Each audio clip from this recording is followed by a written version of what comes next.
गरीब चिड़िया मिट्टी के बर्तन बना बना कर बेचा करती थी, जिससे उसके घर का अच्छे से गुजारा हो रहा था। पड़ोस में रहने वाली गोरी कौवी चिड़िया के काम से बहुत जलती थी। कालू, देखो तो वो कुम्हारन चिड़िया नित नए नए फल लाती है घर में और अच्छा खाती है। कालू, किसी तरह उस चिड़िया का कारोबार ठप कर दो। गोरी, 3 दिन बाद बारिशें आएंगी। कल मुझे मौसम का संकेत देने वाला पक्षी मिला था। हम चिड़िया को 100 मटका बनाने का ऑर्डर दे देते हैं और फिर 3 दिन बाद उसके सारे मटके बारिश के पानी में बह जाएंगे। और उसकी सारी जमा पूंजी भी साथ ही बारिश में बह जाएगी। फिर कौवा और कौवी चिड़िया के पास जाते हैं। चिड़िया अपना काम कर रही थी। चिड़िया, हमें 100 मटकों की जरूरत है, क्या तुम 3 दिन में हमें 100 मटके बनाकर दे सकती हो? गोरी बहन, ये तो बहुत बड़ा ऑर्डर है, मैं दिन रात एक करके 100 मटका जरूर बनाऊंगी। चिड़िया, मटके अच्छी तरह पके हुए होने चाहिए, फिर ही हम मटके उठाएंगे। ऐसा कहकर कौवा और कौवी चले जाते हैं और चिड़िया खुशी खुशी अपनी बेटी के पास जाती है। गुड़िया बेटी, मैं मट्टी लेने जा रही हूँ। एक बहुत बड़ा ऑर्डर आया है, कौवों को 100 मटकों की जरूरत है। मम्मा, इस काम में मैं भी आपकी मदद करूँगी, मैं भी आपके साथ मट्टी लेने जाऊँगी। नहीं गुड़िया बेटी, मैं मट्टी ले आती हूँ, आप जो मट्टी पड़ी है उससे मटके बनाओ। फिर मम्मा चिड़िया टोकरी लेकर मट्टी लेने चली जाती है और उसकी बेटी गीली मट्टी से मटके बनाने लगती है। वो दोनों माँ बेटी दिन रात काम करती हैं। मम्मा, रात हो गई है, आप थक गई होंगी, अब बस कर जाएं। बेटी, अभी 50 मटके बाकी हैं और हमें कल कौवों को मटके देने हैं, मुझे आज रात देर तक काम करना होगा। कालू, देखो तो वो चिड़िया रात गए तक काम कर रही है। उसे नहीं मालूम कि उसकी मेहनत से बनाए हुए ये मटके बारिश के पानी में बह जाएंगे। मटके बन गए थे। चिड़िया लकड़ियाँ इकट्ठी करती है और आग जलाकर मटके पकने के लिए रख देती है। सारी रात आग में पकने के बाद मटके पककर तैयार हो जाते हैं। सुबह हो जाती है और आसमान पर बादल भी आ जाते हैं। गुड़िया बेटी, जाओ और गोरी आंटी को बुला लाओ, उससे कहना कि आपका ऑर्डर तैयार है, मटके ले जाएं, मौसम खराब हो रहा है। गुड़िया गोरी कौवी के घर जाती है। गुड़िया, अपनी माँ से जाकर कहो, अब मौसम खराब हो गया है, बारिश आने वाली है, हमें अब उन मटकों की जरूरत नहीं है।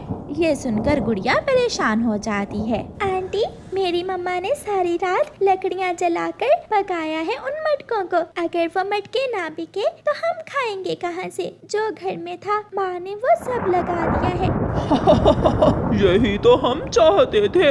जा जा छोटी चिड़िया, अपने वो मटके किसी और को बेच लो, अगर बारिश से बच गए तो। गुड़िया रोती हुई अपने घर चली जाती है। बादल गरज रहा था। मम्मा चिड़िया बारिश के आने से डर रही थी।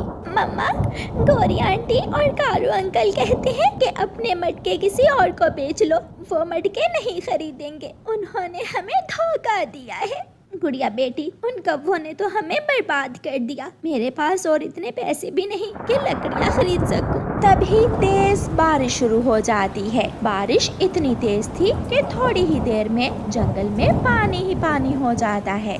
मामा चिड़िया अपने मटकों पर एक प्लास्टिक शीट डाल देती है, जिससे उसके मटके सुरक्षित थे।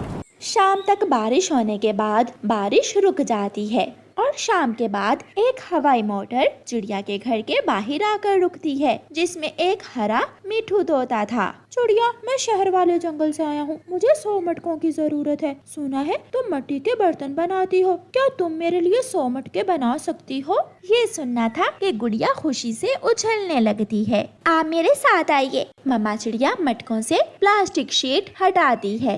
ये मटके कैसे हैं? मुझे ऐसे ही मटकों की जरूरत थी, मैं अभी अपनी गाड़ी भेजता हूँ, आप ये पैसों से भरा हुआ बैग रख लें। तोता चिड़िया को पैसे देकर अपनी हवाई मोटर में बैठकर चला जाता है। थोड़ी देर बाद गाड़ी आ जाती है और चिड़िया सारे मटके गाड़ी में लोड करवा देती है। और कुछ ही दिनों में चिड़िया अपने घर को नया रंग करवा लेती है और पहले से बेहतर जिंदगी गुजारने लगती है। कालू, इसे कहते हैं कि भाग्य में जो हो कोई छीन नहीं सकता। हमने चिड़िया का बुरा सोचा और वो पहले से भी ज्यादा तरक्की कर गई। हाँ गौरी, दूसरों से जलने से बेहतर है हम अपने काम पर ध्यान दें। मुझे दारू पीने के लिए पैसे दो। अब मैंने अंडा दिया है, कल मेरे अंडे से बच्चा निकलेगा। क्या तुझे अपने बच्चे की चिंता नहीं है? जो कहा है वो करो, मुझे ये उल्टे सीधे सबक मत पढ़ाओ। अब तो मैं तुझे पैसे नहीं देने वाली, जा कर ले जो करना है। पास में पड़ी छड़ी उठाकर कालू कौवा गोरी को मारने लगता है। छोड़ो मुझे, छोड़ो। आज कल तू कुछ ज्यादा ही काए काए करने लगी है। मैं अभी जाकर अपने भाई को बताती हूँ, वो आकर पूछ लेगा तुझे। गोरी कौवी गुस्से में घर से निकल जाती है। जब देखो अपने भाई का बोलकर डराती है मुझे। थोड़ी देर बाद ही कालू की अकल ठिकाने आ जाती है और वो चिड़िया के पास जाता है। चिड़िया, मुझे बचा लो, वो गौरी मुझसे लड़ाई करके अपने भाई को बुलाने चली गई है। तुमने आज फिर मारपीट की होगी। मैंने दारू के लिए पैसे मांगे तो लड़ाई शुरू हो गई। गोरी आएगी तो मैं समझाऊंगी उसे। भाई, बहुत मारा है मुझे उसने। देखो, पहले पंख से मारता था, आज उसने मुझे छड़ी से मारा है। मैंने तुमसे पहले ही कहा था कि चुप करके मेरे पास आ जाओ, तुम भी तो मेरी बात नहीं मानती हो। मैं कैसे आ जाऊं? मैं कैसे अपना अंडा, अपना घर छोड़कर यहाँ आ जाऊं? चलो मेरे साथ, मैं देखता हूँ उसे। फिर गोरी का भाई गुस्से में गोरी को साथ लेकर चलता है। कालू तो घर में ना था। गोरी अपने भाई को लेकर घर पहुँच जाती है। भाई, वो आने ही वाला होगा, मेरा पूरा बदला लेना उससे। बाहर खिड़की से कान लगाए कालू कौवा भी सुन रहा था। मैं उसे जान से ही मार दूंगा, मैं छोड़ूंगा नहीं उसे आज। ये सुनकर कालू कौवा फिर से भागा चिड़िया के पास जाता है। चिड़िया, वो मुझे मार देगा, गौरी का भाई मुझे मार देगा, उसे जाकर रोको। कौवे भैया, अब तो रात हो गई है, तुम ऐसा करो, आज की रात मेरे घर में ही सो जाओ। सुबह होगी तो मैं तुम्हें अपने साथ लेकर जाऊंगी गौरी के पास। फिर कालू कौवा ऐसा ही करता है, वो चिड़िया के घर में ही सो जाता है। वो कालू का बच्चा अभी तक आया नहीं, लगता है उसे मालूम हो गया है कि आज वो मुझसे बहुत पिटेगा। भाईजान, वो बहुत चालाक है, वो मेरे भाई से डर कर ही घर नहीं आया। आधी रात को कालू कौवा उठ कर खिड़की से बाहर देखता है। गौरी, एक बार माफ कर दे, तो फिर मैं कभी ऐसा नहीं करूँगा, बस गुस्सा आ गया था, गलती हो गई मुझसे। सुबह हो जाती है। चिड़िया कौवे से कहती है, कौवे चलो मेरे साथ।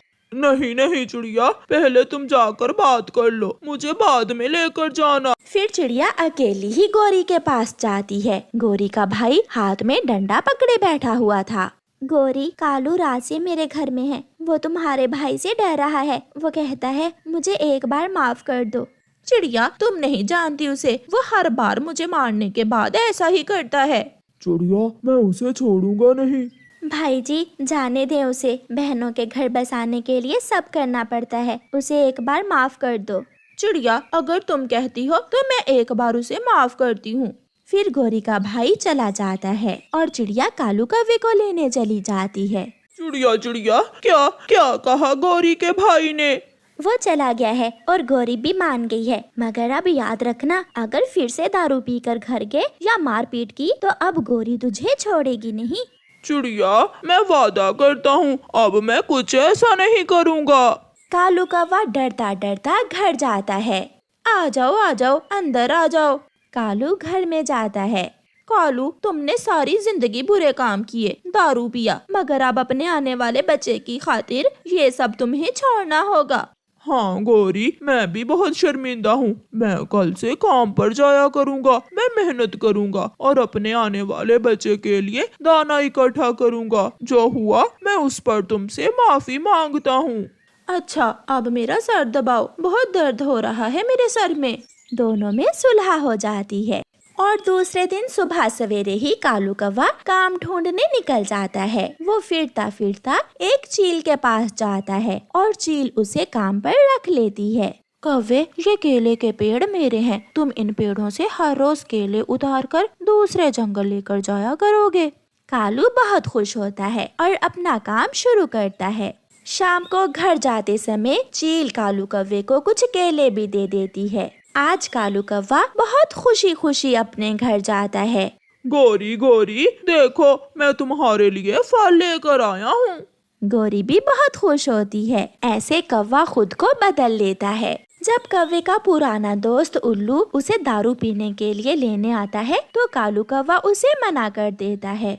देखो दोस्त, अब तुम दोबारा यहाँ ना आना, मैंने खुद को बदल लिया है। अब मैं हमेशा अच्छे काम करूँगा और मैं अपने आने वाले बच्चे के लिए काम करूँगा।